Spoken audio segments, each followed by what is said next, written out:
Okay, magandang hapon mga kapandoy. Once again, welcome sa ating channel, Pandoy Small World. At ngayon naman mga kapandoy, papakita ko yung setup ng ating solar. Kasi nga, ngayon nga nabibitin na tayo sa tubig. At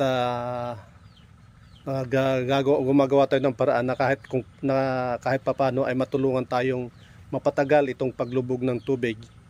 Ngayon ay papakita ko na yung setup ko ng paglalagay ng solar. Pero ang solar na nabili natin mga kapandoy, dalawang panel lang na 160 watts bawat isa. Tapos nakabili ako ng battery na 100 ampere. At yun ang naka-setup ngayon. Then at the same time meron tayong nilagay na submersible na water pump. At yun ang tulong. Ba't ba natin ginagawa ito mga kapandoy? Kasi nga gusto natin i-develop at may develop pa ng husto na tayo ay hindi kakapusin sa tubig kahit na tag-araw na. At the same time makatulong sa ating pag-aalaga ng baboy. Hindi ko na babanggit mga kapandoy. Pangalawang ulit ko na ngayon magbaboy. Mayroon akong kunuha ng 4 na piraso. At yun nga ay inaalagan natin dito. Tumigil tayo pansamantala noon dahil ngayong sa banta ng ASF. Pero ngayon ay may isang buwan na yung mga baboy na nandyan na inaalagaan natin.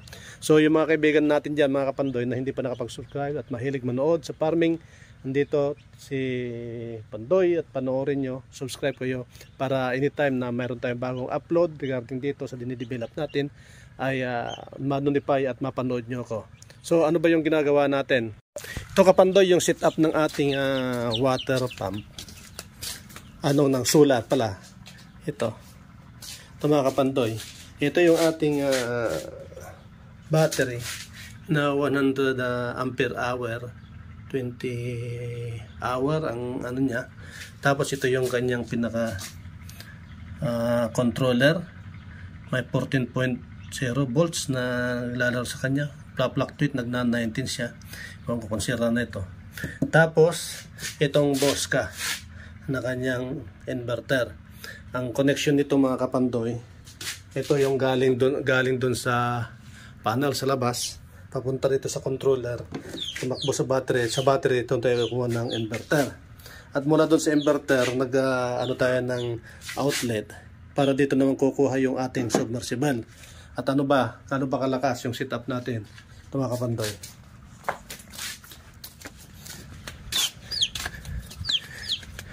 Ito yung ating panel, dalawa na 160 watts. Ito yung wire kanina at punta doon sa ating deep well, hollow well. Tawag ba ito? Hollow well. Ito mga kapandoy, nalakalaglag dito. At ito nga yung ating inano rito para pantulong. Mga kapandoy. So, iniladlad natin dito. Pero may propose dito mga kapandoy na gagawa ng tangke para hindi naman masasahos na yan na mahaba. Ito yung ating switch. So, switch natin yung switch para umandar. Yan mga kapandoy. Tingnan natin sa dulo.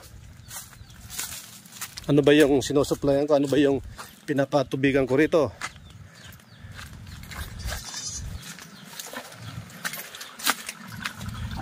Ito kapandoy kung gaano kalakas.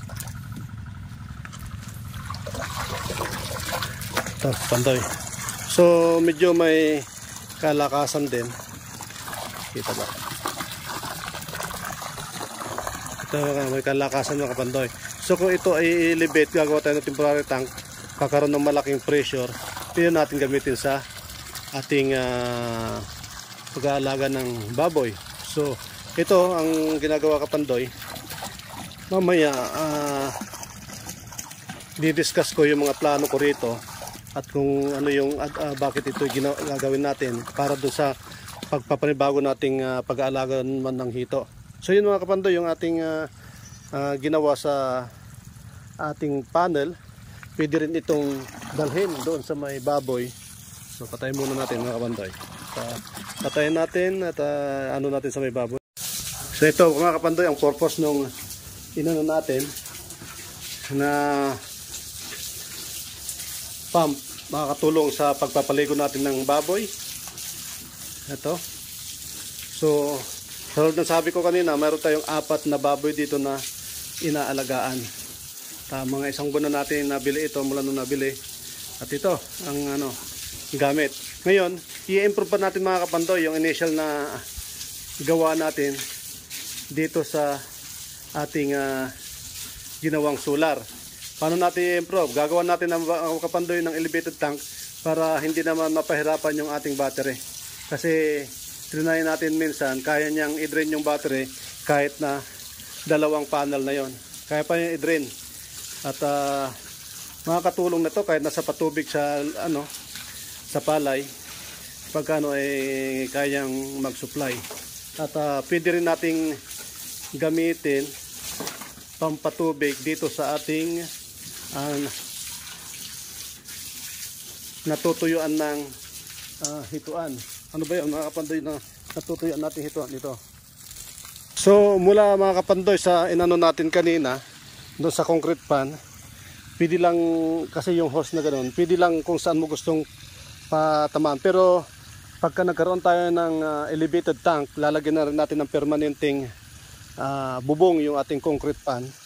At saka dito maglagay na rin tayo ng outlet, no, kaya yung linya ng tubig papunta rito sa ating baboy para hindi na tayo magpapalipat-lipat ng hose.